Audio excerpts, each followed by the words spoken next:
Elon Musk. Some people think he's Tony Stark. To others, he's Mr. Burns. You can't even parody billionaires without the digital brigade getting up in arms that you've insulted Elon. Which is kind of funny, because if you see an incompetent rich guy in a movie and your first thought is, wow, what a bad representation of Elon Musk, it might be you insulting him. Food for thought. That's right, today we are talking about the most divorced man on the internet not named Kanye West. The lord of memes you saw 6 years ago on Facebook. The human embodiment of the Wall Street Bets Reddit, and the Am I the Asshole Reddit, and the r/incel Reddit. Honestly, just Reddit, potentially, and this is not insignificant, the most publicly insecure billionaire we have ever seen. And that's the subject of today's video.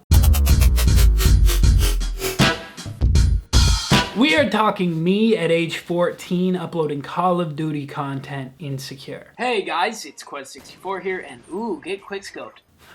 But if 14-year-old me, desperate for validation, ran one of the largest social media platforms in the world. Now, a lot of videos have been made about his success, and maybe even more have been made about the apartheid emerald mine and the union busting efforts and his father marrying his stepdaughter, joking about planning coups, publicly admitting to firing an employee for being disabled. The list goes on. And I also want to acknowledge that he is immensely popular with some very successful people like Mr. Beast and Joe Rogan, Peyton Manning, all big fans.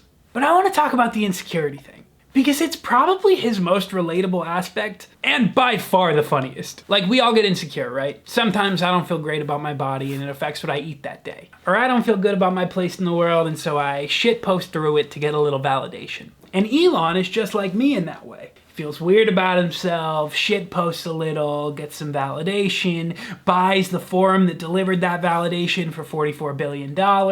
You know, normal Tuesday activity. Make your employees boost your engagement. When your posts don't perform, fire people. Joe Biden's tweet gets more likes than you? Fire people. Reformat the algorithm so that your posts are prioritized over the president's. Honestly, totally something I would do. And you know, the charm of Twitter has always been that if you talk shit about a celebrity, they might actually see it. Like, if you tweet about Cardi B and insult her, she might respond and say, I hope your moms die. That's something that actually happened. You could not get under celebrity skin like this 20 years ago. And 20 years ago, Ronald Reagan was alive. Can you imagine if he could have witnessed the terminally online community discovering that Nancy Reagan was a throat goat in real time? Twitter gave us that. It has democratized being a hater. And so it's almost poetic that someone with so many haters has taken over. For much of his public life, Elon has tried to sell the image of success to the American people. Eccentric intelligence. If you knew about him adjacently, you might have thought of him as the guy from PayPal, the SpaceX guy, the Tesla guy, the guy dating Grimes. PayPal was successful, space is the final frontier, Tesla was making electric cars viable in the market. In his public appearances, Musk seemed like an awkward Silicon Valley guy, but not particularly polarizing. A science-based entrepreneur. Self-driving cars, flamethrowers, spaceships, pretty cool.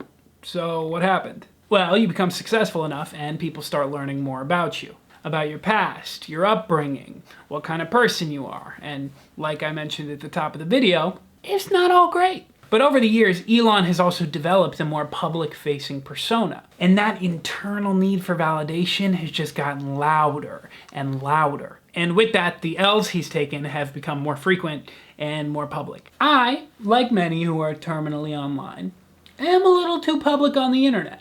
But luckily for me, if I decide to post a video of myself smoking weed, something I sometimes did in my early 20s, I won't tank a Tesla's stock price. And most of his memeing isn't insidious. I'm not gonna feel bad that some Silicon Valley or Wall Street bros lost money because Elon tweeted that Tesla's stock is too high.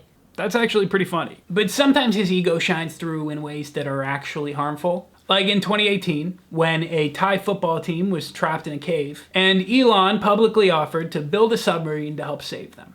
The schematics for the sub were built, and the Thai government didn't end up using them. Afterwards, one of the divers who was key in actually saving the children came forward and said that the submarine was just a PR stunt and it wouldn't have helped or worked. And Elon's response to that man who many were calling a hero was to call him a pedo and claim that he had married a 12-year-old. Now, he eventually deleted the tweets and apologized. And in the defamation suit that followed, he defended himself by saying that pedo is just a common insult that he used in his youth in South Africa. Totally normal. Very stable.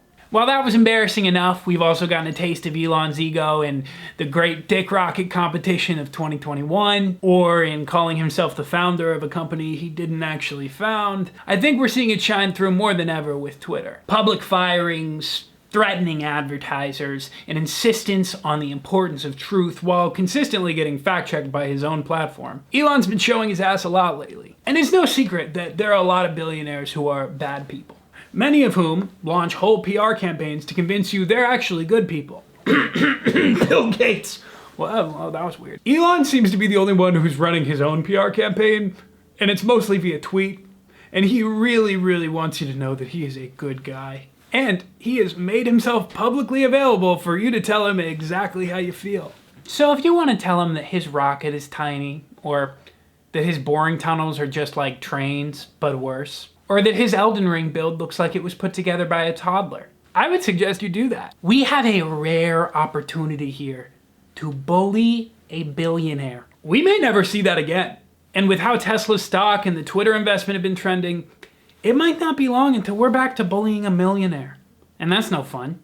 I can do that to my landlord by pouring bacon grease in the pipes before I move out. That's right. We here in the Terminally Online community would like to bring back bullying.